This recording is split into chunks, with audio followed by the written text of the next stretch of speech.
Assalamualaikum warahmatullahi wabarakatuh. Perkenalkan, kami dari kelompok 5 akan membahas mengenai materi pengembangan media pembelajaran. Nah, untuk selengkapnya, silakan saksikan sampai akhir. Nah, dalam materi pengembangan media pembelajaran ini, pertama kita akan membahas mengenai definisi pengembangan media pembelajaran. Nah, apa sih pengembangan media pembelajaran itu? Pengembangan media pembelajaran merupakan suatu proses yang dipakai dalam mengembangkan sebuah produk dengan memberikan stimulus kepada siswa dalam proses pembelajaran. Nah, dengan arti lain, pengembangan media pembelajaran merupakan proses, cara, perbuatan mengembangkan media pembelajaran yang sudah ada untuk diperbarui sesuai dengan kebutuhan dan karakter siswa. Nah, selanjutnya kita akan bahas mengenai klasifikasi pengembangan media pembelajaran. Nah, di sini ada beberapa para ahli yang berpendapat mengenai klasifikasi pengembangan media pembelajaran. Yang pertama yaitu klasifikasi menurut Allen. Allen mengelompokkan media menjadi 9, yakni visual diam, film, televisi, objek, dimensi, rekaman pelajaran terprogram, demonstrasi, buku cetak, dan sajian lisan. Selanjutnya, klasifikasi menurut Ibrahim. Ibrahim mengelompokkan media berdasarkan ukuran serta kompleks tidaknya alat dan perlengkapannya. Ia membagi pengembangan media pembelajaran itu menjadi 5 bagian, yakni yang pertama, media tanpa proyeksi 2 dimensi, seperti gambar, grafik, dan poster. Kemudian yang kedua, media tanpa proyeksi 3 dimensi, seperti boneka. Nah, yang ketiga yaitu media audio, seperti radio, tape. Dan yang keempat ada media proyeksi, seperti film, slide, dan juga yang lain. Kemudian yang terakhir adalah TV, video, dan komputer. Di sini saya akan menjelaskan klasifikasi pengembangan media. Klasifikasi menurut Raharjo.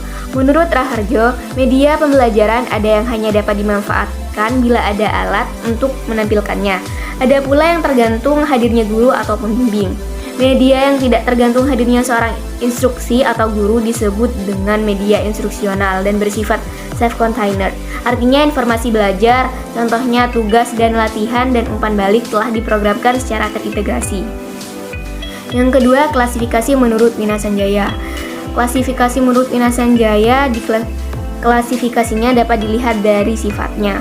Yang pertama, media auditif yang hanya dapat didengar saja, contohnya tape dan radio. Dan yang kedua, media visual adalah media yang hanya dapat dilihat oleh indera penglihatan saja, contohnya gambar. Yang ketiga, media audiovisual, yaitu media yang dapat dilihat dan didengar, contohnya film. Dan yang keempat, media yang tidak diproyeksikan, contohnya gambar, foto, dan grafis lainnya. Klasifikasi yang kedua yaitu media pembelajaran berdasarkan bentuk dan penyajiannya. Kelompok 1, media grafis dan gambar cetak atau diam. Media grafis merupakan media yang menyampaikan suatu ide, fakta, dan gagasan lainnya, contohnya grafik dan sketsa. Media bahan cetak merupakan media visual yang dibuat di pusat percetakan. Yang kedua, kelompok kedua yaitu kelompok media proyeksi dalam bentuk media dengan visual yang diproyeksikan atau memproyeksikan pesan dengan proyeksi tanpa gerakan. Contohnya, uphook projector. Uphook projector adalah media yang memproyeksikan benda tembus pandang seperti buku ataupun foto. Klasifikasi menurut Gagne. Gagne mengklasifikasikan media tanpa menyebutkan masing-masing medianya. Ia mengelompokkan media menjadi 7 kelompok. Yang pertama, benda untuk didemonstrasikan. Yang kedua, komunikasi lisan. Yang ketiga, media cetak. Yang keempat, gambar diam. Yang kelima, gambar gerak. Yang keenam, film bersuara. Dan yang ketujuh, mesin belajar. Selanjutnya, klasifikasi menurut Gerlach dan Ely. Mereka mengelompokkan media pembelajaran menjadi 8 kelompok berdasarkan ciri fisiknya, yaitu yang pertama, benda sebenarnya, termasuk orang, kejadian, dan benda tertentu. Yang kedua, presentasi verbal, mencangkup media cetak, slide yang ditayangkan, catatan di papan tulis, dan majalah dinding. Yang ketiga, presentasi grafis, mencangkup chart, grafik peta, dan diagram. Yang keempat, gambar diam meliputi potret. Yang kelima, gambar gerak meliputi film dan video. Yang keenam, rekaman suara. Yang ketujuh, pengajaran terprogram. Dan yang ke-8, simulasi atau peniruan situasi. Selanjutnya, klasifikasi menurut Wilbur Scrum. Scrum membedakan media rumit dan mahal atau big media dan media sederhana atau little media. Ia juga membedakan media berdasarkan daya liputnya, yaitu yang pertama, liputan luas dan serentak seperti TV dan radio. Yang kedua, liputan terbatas pada tempat ruangan seperti film, video, poster, dan tape. Dan yang ketiga, media untuk belajar individual atau mandiri seperti buku dan modul. Materi selanjutnya yaitu model pengembangan media pembelajaran. Baik, di sini saya akan menjelaskan mengenai model pengembangan media pembelajaran. Model pengembangan adalah proses yang didesain secara konseptual dalam upaya meningkatkan fungsi dari model yang telah ada sebelumnya. Nah, model-model tersebut diantaranya, yang pertama ada model Assure, 2 model Plan, Implement, dan Evaluate, 3 model Roblayer, 4 model Hanafin dan Peck, 5 model Eddy, 6 model Kemp, Marison, dan Rose, 7 model Baker and Scouts, 8 model Rothwell dan Cazanas, 9 model Deacon Kelly, 10 model Sequential Linear, 11 model Integrative Learning Design, 12 model pengembangan interaktif multimedia.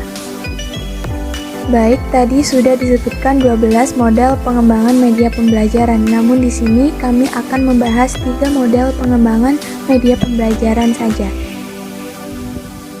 Baik, di sini saya akan membahas mengenai model Assure. Model Assure merupakan model pembelajaran yang menjadi sebuah formula untuk kegiatan belajar mengajar dan digunakan sebagai model berorientasi di kelas. Untuk perencanaan pembelajaran model Assure ini terdapat 6 tahapan. Yang pertama yaitu menganalisis karakteristik siswa, yang kedua merumuskan standar dan tujuan pembelajaran, yang ketiga memilih strategi, teknologi media dan materi pembelajaran, yang keempat menggunakan teknologi, media dan materi, yang kelima mengaktifkan partisipasi pembelajaran, yang keenam mengevaluasi atau merevisi perencanaan pembelajaran. Sekian pemaparan saya mengenai model Assure. Untuk model-model selanjutnya akan dibahas oleh pemateri selanjutnya. Untuk model yang kedua ada model DIE atau model Plan, Implement, and Evaluate. Model ini dikembangkan oleh Timothy J. Newby, Donald A. Stepich, James J. Lehman, James D. Russell, and Anna Attenborough Black melalui buku Educational Technology for Teaching and Learning tahun 2011. Digunakan untuk pengembangan teknologi pembelajaran yang bisa digunakan peserta didik. Untuk yang pertama ada plan atau perencanaan, berfokus pada kebutuhan siswa untuk belajar dengan tujuan agar hasil belajar menjadi baik dan berkualitas. Perencanaan dilakukan agar membantu pengembang pembelajaran untuk memperoleh gambaran secara jelas pengetahuan dan keterampilan yang dimiliki mereka. Yang kedua ada pelaksanaan. Pelaksanaan atau implement ini difokuskan pada peletakan perencanaan dalam tindakan yang berdasarkan pada kendala dan hambatan yang mungkin terjadi atas penggunaan bahan pembelajaran yang sudah dipilih. Bagi peserta didik, implementasi merupakan pengalaman belajar yang telah dilaksanakan. Sedangkan bagi pendidik, implementasi diarahkan pada pengolahan dan pengawasan pembelajaran. Yang ketiga ada evaluate atau evaluasi, difokuskan pada nilai efektivitas media, teknologi, strategi, dan bahan pembelajaran yang dilakukan pendidik harus melakukan refleksi terhadap apa yang telah dicapai dan dibandingkan dengan tujuan yang ingin dicapai. Hasilnya nanti akan digunakan untuk merevisi perencanaan dan implementasi pembelajaran di masa mendatang. Di sini saya akan menjelaskan tentang model Roblier. Model ini dikenal dengan TIP, yang merupakan akronim Teknologi Integritas Planning. Model ini dikembangkan oleh Roblier pada tahun 2003. Model TIP merupakan cara sistematis untuk mengintegritaskan media dan teknologi ke dalam pelajaran melalui 5 fase. Yang pertama, menentukan keuntungan relatif. Ada beberapa aspek integritas yang dikemukakan oleh Roger. Yang pertama, kesesuaian. 2. Kesulitan. 3. Keterujian. Yang keempat, keteramatan. Kemudian yang kedua, menentukan tujuan. Dalam menentukan tujuan, kita harus mengukur dan menilai pelajaran yang telah diperoleh peserta didik. Yang ketiga, merancang strategi integritas. Dalam merancang strategi ini harus mempertimbangkan karakteristik para peserta didik. Yang keempat, menyediakan lingkungan belajar. Yang kelima, mengevaluasi dan merevisi. Dalam mengevaluasi dan merevisi, ada berbagai kelemahan dan keterbatasan yang ada.